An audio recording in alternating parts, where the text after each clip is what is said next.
ಅನ್ನದ ಅವಮಾನ ಅಂದರೆ ಏನೇನು ಅಂತ.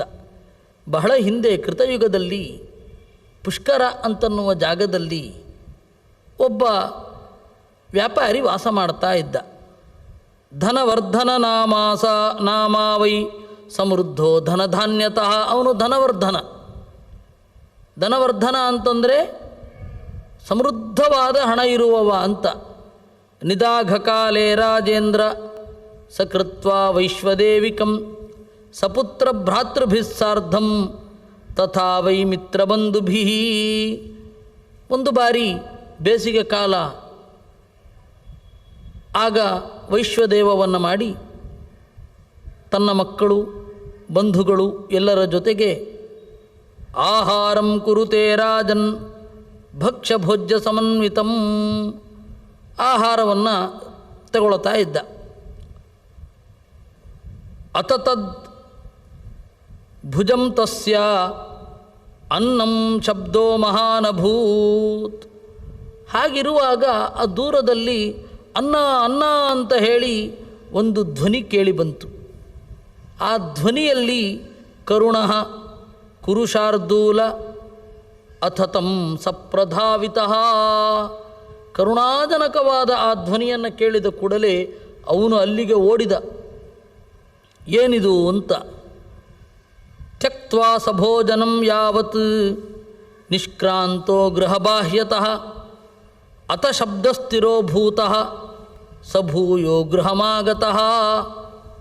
ಊಟವನ್ನು ಮಧ್ಯದಲ್ಲಿ ಬಿಟ್ಟು ಅದೇನು ಅಂತ ವಿಚಾರಿಸೋಣ ಅಂತ ದಡ ಓಡಿ ಹೋದ. ಶಬ್ದ ಇಲ್ಲ. ಮತ್ತೆ ವಾಪಸ್ ಬಂದ.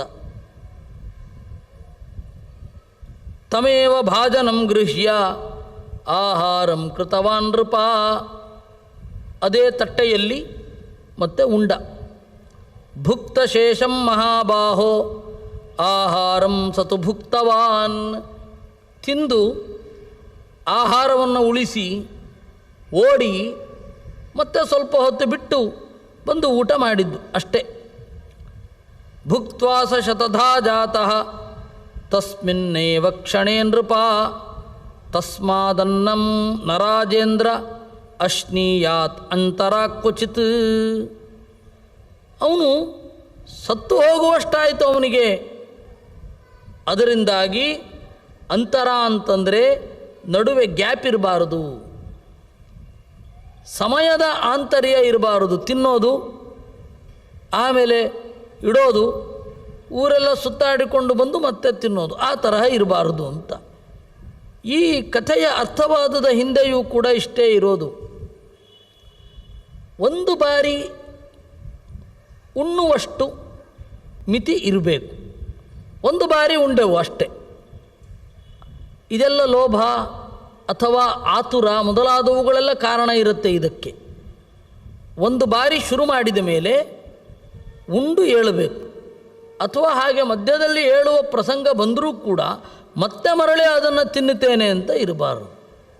ಇದು ಯಾಕೆ ಹೀಗೆ ಶಿಷ್ಟಾಚಾರ ಯಾಕಾಯಿತು ಅನ್ನೋದು ಲೋಭ ಇಲ್ಲದೆ ಇರುವಂತೆ ಇರಬೇಕು ಅನ್ನೋದು ಮುಖ್ಯ. ಮುಚ್ಚಿ ಇಡದೆ ಹೋದರೆ ಬೇರೆ ಏನೋ ಬಂದು ಬೀಳುತ್ತೆ, ಅದು ಏನೋ ವಿಷದಿಂದ ಕೂಡುತ್ತೆ, ಅವೆಲ್ಲ ನಂತರ ಅದರ ಸ್ಪಿರಿಟ್. ಇವಾಗ ಕೆಲವೊಂದು ಕಡೆ ಕೈಕಾಲು ತೊಳೆಯುವುದರೊಳಗಡೆ ಊಟ ಮುಗಿಸ್ಬೇಕು ಅಂತ ಅಂದರೆ ಬಹಳ ಕಡಿಮೆ ತಿನ್ನುವಂತೆ ಆಗಲಿ ಅಂತ ಅಷ್ಟೇ ಅದರ ಅಭಿಪ್ರಾಯ. ಅದಕ್ಕೆ ಊಟಕ್ಕೆ ಕೂತಾಗ ಒಬ್ಬರು ನೀರು ಹಾಕಿಸ್ಕೊಳ್ತಾನೇ ಇರೋದು ತಿನ್ನೋದು ಅಲ್ಲ. ನಿಜವಾಗಿ ಒಬ್ಬರು ಹಾಗಿತ್ತು, ಅದರ ಸ್ಪಿರಿಟೇ ಅರ್ಥ ಮಾಡಿಕೊಳ್ಳದೆ ಅವರು ಕುಕ್ಕರ್ಗಾಲಲ್ಲಿ ಕೂಡೋದು, ಊಟ ಮಾಡೋದು. ಅವರು ಬಹಳ ಹೊತ್ತಾಗಬೇಕಲ್ಲ, ನೀರು ಹಾಕ್ತಾನೇ ಇರೋದು ಕೆಳಗಡೆಯಿಂದ ಒಬ್ಬ, ಅಥವಾ ಒದ್ದೆ ಬಟ್ಟೆ ಸುತ್ಕೊಂಡ್ಬಿಟ್ಟಿರೋದು. ಇವೆಲ್ಲ ಬೇಕಿಲ್ಲ. ಅದೆಲ್ಲ ಕೆಟ್ಟ ರೀತಿಯ ಅನುಷ್ಠಾನ, ದುರನುಷ್ಠಾನ, ಸದನುಷ್ಠಾನ ಅಲ್ಲ. ಅದರಿಂದ ತಸ್ಮಾದನ್ನಂ ನರಾಜೇಂದ್ರ ಅಶ್ನೀಯಾತ್ ಅಂತರಾ ಕ್ವಚಿತ್. ಒಂದೇ ತಟ್ಟೆಯಲ್ಲಿ ಊಟವನ್ನು ಉಣ್ಣುವಾಗ ಟೈಮ್ ಗ್ಯಾಪ್ ಇರಬಾರದು. ಅದು ಅಂತರ. ಅಂತರ ಅನ್ನುವ ಶಬ್ದಕ್ಕೆ ಟೈಮ್ ಗ್ಯಾಪ್ ಅಂತಲೂ ಅರ್ಥ. ಸಮಯದ ವ್ಯವಧಾನ. ಅದನ್ನು ನ ಚ ವಾತ್ಯಶನಂ ಕುರ್ಯಾತ್ ನ ಚೋಚ್ಛಿಷ್ಟ ಕ್ವಚಿದ್ ವ್ರಜೇತ್. ಇನ್ನು ಅನ್ನವನ್ನು ಉಣ್ಣುವಾಗ ಗಾಳಿಯಲ್ಲಿ ಉಣ್ಣಬಾರದು, ಭರೋ ಅಂತ ಗಾಳಿ ಬೀಸಬೇಕಾದ್ರೆ ಉಣ್ಣಬಾರದು. ಅನ್ನವನ್ನು ಅರ್ಧ ಮುಗಿಸಿ ಎದ್ದು ಎಲ್ಲೋ ಹೋಗ್ತಾನೇ ಇರೋದು, ಹಾಗೆ ಮಾಡಬಾರದು. ಅಂದರೆ ಕೈಗೆ ಏನೂ ಅಂಟಿರಬಾರದು ಅಂತ ಅದರ ಅಭಿಪ್ರಾಯ. ರಸೋ ಭವತ್ಯತ್ಯಶನಾತ್ ರಸಾದ್ರೋಗ ಪ್ರವರ್ತತೆ. ರಸೋ ಭವತಿ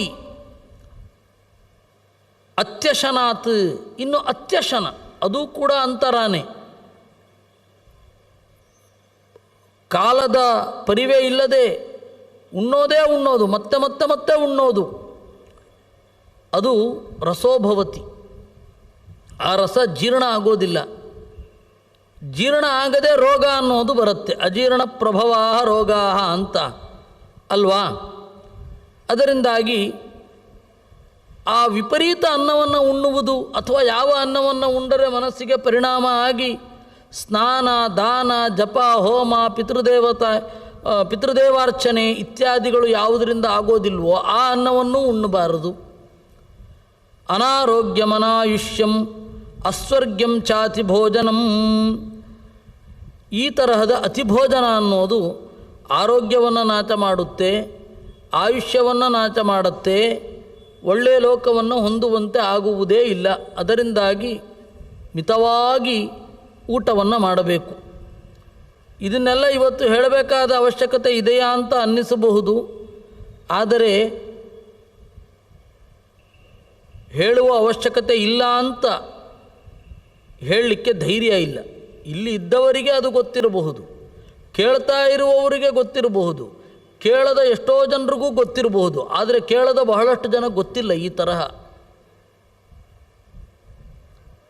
ಇದೇನಿದು ಬಾಲಭಾಷೆಯ ಉಪದೇಶ ಅಂತ ಇಲ್ಲಿ ಕುಳಿತ ಕೆಲವರಿಗೆ ಅನ್ನಿಸಬಹುದು. ಅದನ್ನು ಅಲ್ಲೆಗಳಿಲಿಕ್ಕಾಗೋಲ್ಲ, ಹೌದು. ಆದರೆ ಎಲ್ಲೋ ಒಂದು ಕಡೆ ಡಾಕ್ಯುಮೆಂಟ್ ಆಗಿರಬೇಕಲ್ಲ ಇದೆಲ್ಲ. ವೇದವ್ಯಾಸರು ಇದನ್ನು ಮಾಡಿದ್ದು. ಆದರೆ ಬಹಳ ಜನ ಹಾಗೆ ಮಾಡ್ತಾ ಇದ್ದಾರಲ್ಲ. ಅಜೀರ್ಣವಾಗದ ಅನ್ನವನ್ನು ಉಣ್ಣೋದು ಅಥವಾ ಅನ್ನವನ್ನು ಉಂಡು ಜೀರ್ಣಕ್ರಿಯೆಗೆ ಮೊದಲೇ ಜೀರ್ಣ ಆಗದ ಆಹಾರವನ್ನು ಉಣ್ಣೋದು ಇತ್ಯಾದಿಗಳೆಲ್ಲ ನಡೀತಾ ಇದೆ ಸಮಾಜದಲ್ಲಿ. ಅದರಿಂದ ಈ ತರಹದ್ದೊಂದು ಎಲ್ಲೋ ಇರಬೇಕಾಗತ್ತೆ. ಅಪುಣ್ಯಂ ಲೋಕವಿದ್ವಿಷ್ಟಂ ತಸ್ಮಾತ್ ತತ್ ಪರಿವರ್ಜಯೇತ್. ಜ್ಞಾನಿಗಳು ಇದನ್ನೆಲ್ಲ ಎಂಟರ್ಟೈನ್ ಮಾಡಲಿಲ್ಲ. ಯಾವ ಆಹಾರ ಅನ್ನೋದು ನಮ್ಮ ಮುಂದಿನ ಬೆಳವಣಿಗೆಗೆ ತೊಂದರೆಯಾಗತ್ತೋ ಒಂದು ಹಂತದ ತನಕ ಆಹಾರದಿಂದ ಬೆಳೆಯಬಹುದು. ಆಮೇಲೆ ಆಹಾರದಿಂದ ಬೆಳವಣಿಗೆ ಇಲ್ಲ, ಆಹಾರದಿಂದ ಸಸ್ಟೈನ್ ಆಗಬೇಕಷ್ಟೇ. ಆ ತರಹದ ಆಹಾರವನ್ನು ಸ್ವೀಕಾರ ಮಾಡಬೇಕು ಅಂತ ಮುಂದಿನ ಉದ್ದೇಶವನ್ನು ಇಟ್ಟುಕೊಂಡು, ಮುಂದಿನ ಒಂದು ಯುಗಮಾನವನ್ನು ಇಟ್ಟುಕೊಂಡು ಈ ತರಹ ಹೇಳೋದು ಅತ್ಯಂತ ಸಮಂಜಸ. ಅದರಿಂದ ಈ ರೀತಿ ಉಣ್ಣಬೇಕು.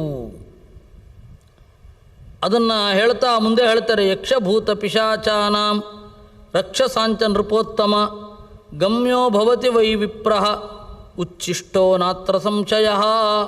ಹೀಗಲ್ಲದೆ ಉಣ್ಣುತ್ತಿದ್ದರೆ ಯಕ್ಷರು, ಭೂತರು, ಪಿಶಾಚರು ಎಲ್ಲರೂ ಇವನನ್ನು ಆಕ್ರಮಿಸ್ತಾರೆ ಅಂತ. ಹೌದು, ಯಾಕೆಂದರೆ ದುರಾಸೆ ಮೊದಲಾದವುಗಳೆಲ್ಲ ಆಕ್ರಮಿಸಿದರೆ ಅದು ಯಕ್ಷಭೂತ ಪಿಶಾಚರೇ. ಭೂತ ಅಂತ ಹೇಳಿದ್ರೆ ಅದು ಬರುತ್ತೆ, ಅತೀಂದ್ರಿಯವಾದ ಕೆಲಸವನ್ನು ಮಾಡಿಸುತ್ತೆ, ಅತಿಲೋಕವಾದ ಅಮಾನುಷವಾದ ಕೆಲಸವನ್ನು ಮಾಡಿಸುತ್ತೆ ಅಂತೇನು ಅಂದ್ಕೊಳ್ಬೇಡಿ. ನಮ್ಮ ಒಳ್ಳೆಯ ಕೆಲಸಕ್ಕೆ ತಡೆ ಹಾಕತ್ತದು ಅಷ್ಟೇ. ಇದೇನು ಬೇರೆ ಬೇರೆ ಕಡೆ ತೋರಿಸೋ ಹಾಗೇನಿರಲ್ಲ, ಬೇರೆ ಬೇರೆ ಕಡೆ ಬರೆಯೋ ಹಾಗೇನಿರಲ್ಲ. ಹಾಂಟೆಡ್ ಹೌಸ್ ಅಂದರೆ ಹೀಗೆ ಇರುತ್ತೆ ಅಂತೇನಿಲ್ಲ, ಬೇರೆ ಬೇರೆ ತರಹನೂ ಇರುತ್ತೆ. ನಮ್ಮ ಪ್ರಜ್ಞೆ ಕತ್ತರಿಸಿ ಹೋಗುತ್ತೆ, ಒಳ್ಳೆಯ ಕೆಲಸ ಮಾಡಲಿಕ್ಕೆ ಮನಸ್ಸು ಬರೋಲ್ಲ, ಈ ತರಹ ಎಲ್ಲ ಆಗತ್ತೆ. ಆವಾಗ ಯಕ್ಷಭೂತ ಪಿಶಾಚಾದಿಗಳು ಆವರಿಸಿದೆ ಅಂತಲೇ ಅರ್ಥ. ಒಳ್ಳೆಯದಿಷ್ಟ ಆಗಲಿಲ್ಲ ಅಂತಾದರೆ ಶುಚಿತ್ವಮಾಶ್ರಯೇ ತಸ್ಮಾತ್ ಶುಚಿತ್ವಾನ್ಮೋದತೆ ದಿವಿ ಸುಖೇನ ಚೇಹ ರಮತೆ ಇತೀಯಂ ವೈದಿಕಿ ಶ್ರುತಿ. ಅದರಿಂದಾಗಿ ವೇದವನ್ನು ಅನುಸರಿಸಿದವರು ಹೇಳುವಂತಹ ಮಾತು ಏನು ಅಂತಂದರೆ, ಮಧ್ಯದಲ್ಲಿ ಎದ್ದು ಹೋಗೋದು, ಉಚ್ಛಿಷ್ಟವಾಗಿ ಉಳಿಯೋದು ಮೊದಲಾದವುಗಳನ್ನು ಮಾಡಬಾರದು ಅಂತ. ಅದಕ್ಕೆ ಶತಾನೀಕ ಉವಾಚ ಶುಚಿತಾಂ ಇಯಾತ್ ಕಥಂ ವಿಪ್ರಹ ಕಥಂ ಚಾಚುಷಿತಾಮಿಯಾತ್. ಶತಾನೀಕ ಕೇಳ್ತಾನೆ, ಹೌದಾ, ಹಾಗಾದರೆ ಶುಚಿಯಾಗಿರೋದು ಅಂದ್ರೇನು, ಶುಚಿಯಾಗಿಲ್ಲದೆ ಇರೋದು ಅಂದ್ರೇನು? ಏತನ್ಮೇ ಬ್ರೂಹಿ ವಿಪ್ರೇಂದ್ರ ಕೌತುಕಂ ಪರಮಂ ಮಮ. ಇದನ್ನು ನನಗೆ ಹೇಳು, ನನಗೆ ಬಹಳ ಕುತೂಹಲ ಇದೆ ಅಂತ. ಕಾರಣ, ಅವನು ಹೇಗೂ ಸತ್ಸಂಪ್ರದಾಯದಲ್ಲಿ ಬಂದುಬಿಟ್ಟಿದ್ದ. ಸತ್ಸಂಪ್ರದಾಯ ಅನ್ನೋದು ಪೂರ್ತಿಯಾಗಿ ಹೋಗಿರಲಿಲ್ಲ, ಇನ್ನೂ ಚೆನ್ನಾಗಿತ್ತು. ಉತ್ಸಾದಿತತ್ವಾತ್ ದುರಾಗಮಾನಾಂ ಅಂತ ನಾರಾಯಣ ಪಂಡಿತಾಚಾರ್ಯರು ಹೇಳ್ತಾರೆ. ಹೇಗೆ ಅದು ಮುಂದುವರಿತಾ ಇತ್ತು ಮಹಾಭಾರತದ ಸಂಪ್ರದಾಯ. ಏಕೆಂದರೆ ಇವನು ಮಹಾಭಾರತದ ಸಂಪ್ರದಾಯ ಚೆನ್ನಾಗಿ ನಡೀತಾ ಇದ್ದ ಕಾಲದಲ್ಲಿ ಇದ್ದವ ಜನಮೇಜಯ. ಜನಮೇಜಯ ಮಹಾಭಾರತವನ್ನು ಕೇಳಿದ್ದ, ಸರ್ಪಸತ್ರ ಆಗಿ ಮಹಾಭಾರತವನ್ನು ಕೇಳಿದ್ದ ಜನಮೇಜಯ. ಅವನ ಮಗ ಇವನು ಶತಾನೀಕ. ಹೀಗಾಗಿ ಅವನಿಗೆ ಹೀಗೊಂದು ಇರಬಹುದು ಅಂತ ಸಹಜವಾಗಿ ಶುಚಿಯಾಗಿ ಇದ್ದ. ಅವನಿಗೆ ಅಶುಚಿಯಾಗುವ ಕಲ್ಪನೆಯೇ ಇರಲಿಲ್ಲ. ಅದರಿಂದಾಗಿ ಅವನು ಕೇಳಿದ್ದು ಅನ್ನೋದು. ಸ್ವಾಮಿಗಳು ಅಂದರೆ ಪೇಜಾವರ ಸ್ವಾಮಿಗಳು ದೊಡ್ಡವರು, ಅವರು ಹೇಳ್ತಾ ಇದ್ದರು. ಅಂದರೆ ಅವರು ಯಾರು ಮೊನ್ನೆ ಕಾಲವಾದರೋ ಆ ಗುರುಗಳು, ಅವರು ಹೇಳ್ತಾ ಇದ್ದರು, ಆವಾಗ ಮೈಲಿಗೆನೇ ಆಗ್ತಾ ಇರಲಿಲ್ಲ.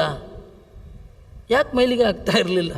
ಪ್ಲಾಸ್ಟಿಕ್ ಇರಲಿಲ್ಲ, ಬಟ್ಟೆಯನ್ನು ಇಷ್ಟೊಂದು ಬಳಸ್ತಾ ಇರಲಿಲ್ಲ. ಇದಕ್ಕೆಲ್ಲ ಬಟ್ಟೆ ಹಾಕೋದು, ಆಮೇಲೆ ಸ್ವಾಮಿಗಳು ಹಾಸಿಗೆ ಮೇಲೆ ಕೂತ್ಕೊಳ್ಳೋದು, ಅದು ಯಾವುದೂ ಇರ್ತಿರಲಿಲ್ಲ. ಅದರಿಂದಾಗ ಅವಾಗ ಮೈಲಿಗೆನೇ ಆಗ್ತಾ ಇರಲಿಲ್ಲ. ಪದೇ ಪದೇ ಸ್ನಾನ ಮಾಡೋ ಅವಶ್ಯಕತೆಯೇ ಇರ್ತಿರಲಿಲ್ಲ. ಅಕಸ್ಮಾತ್ ಒಬ್ಬ ಸನ್ಯಾಸಿಗೆ ಅಥವಾ ಪೀಠಾಧಿಪತಿಗೆ ರೋಗ ಬಂತು ಅಂತ ಹೇಳಿದರೆ ವೈದ್ಯರು ಇಷ್ಟು ಕಾಲಕ್ಕೆ ನೀವು ನೀರು ಕುಡೀರಿ ಅಂದರೆ ಅವನು ಸ್ನಾನ ಮಾಡೋ ಅಗತ್ಯ ಇಲ್ಲದೆ ನೀರು ಕುಡಿಯಬಹುದಾದ ವಾತಾವರಣ ಆಗ ಇತ್ತು. ಆ ವಾತಾವರಣ ನೀವ್ಯಾರೂ ನೋಡೂ ಇಲ್ಲ. ನಾನು ಆ ವಾತಾವರಣ ನೋಡಿದ್ದೇನೆ. ಈಗ ಮೈಲಿಗೆ ಹಾಗೇ ಆಗ್ತೇವೆ, ಯಾಕೆಂದರೆ ಈ ತರಹದ ವಾತಾವರಣ ಇದೆ ಅಂತ. ಅಂದರೆ ಅವರು ನೋಡಿದರು, ಆ ಕಾಲವನ್ನು ನೋಡಿದರು, ಈ ಕಾಲವನ್ನು ನೋಡ್ತಾ ಇದ್ದರು. ಅದರಿಂದಾಗಿ ಈಗ ಸ್ನಾನ ಮಾಡುವ ಅವಶ್ಯಕತೆ ಇದೆ, ಆಗ ಹಾಗೆ ಸ್ನಾನ ಮಾಡೋ ಅವಶ್ಯಕತೆ ಇರಲಿಲ್ಲ. ಯಾಕೆಂದರೆ ಮೈಲಿಗೆಯ ಪದಾರ್ಥಗಳು ಜಾಸ್ತಿ ಇರ್ತಿರಲಿಲ್ಲ ಎಲ್ಲಿಯೂ ಕೂಡ ಅಂತ ಹೇಳೋರು. ಅದರಿಂದಾಗಿ ಶತಾನೀಕನಿಗೆ ಆ ಥರದ್ದೊಂದು ಪ್ರಶ್ನೆ ಬಂತು ಅಂದರೆ ಅದು ಯುಕ್ತವೇ. ಹೀಗೆ ಅವನು ಕೇಳ್ತಾನೆ, ಶುಚಿ ಹೇಗಾಗ್ತಾನೆ, ಅಶುಚಿ ಹೇಗಾಗ್ತಾನೆ, ಅದು ವಿಶೇಷತಃ ಒಬ್ಬ ಸಾಧಕ ಅಂತ ಅವನು ಕೇಳಿದ ಅನ್ನುವಲ್ಲಿಗೆ ಇವತ್ತಿನ ಚಿಂತನೆಯನ್ನು ಮುಗಿಸೋಣ. ಉಳಿದದ್ದನ್ನು ನಾಳೆ ನೋಡೋಣ ಅಂತ ಹೇಳ್ತಾ ಇವತ್ತಿನ ಚಿಂತನೆಯನ್ನು ದೇವರಿಗೆ ಅರ್ಪಿಸೋಣ. ಕೃಷ್ಣಾರ್ಪಣಮಸ್ತು.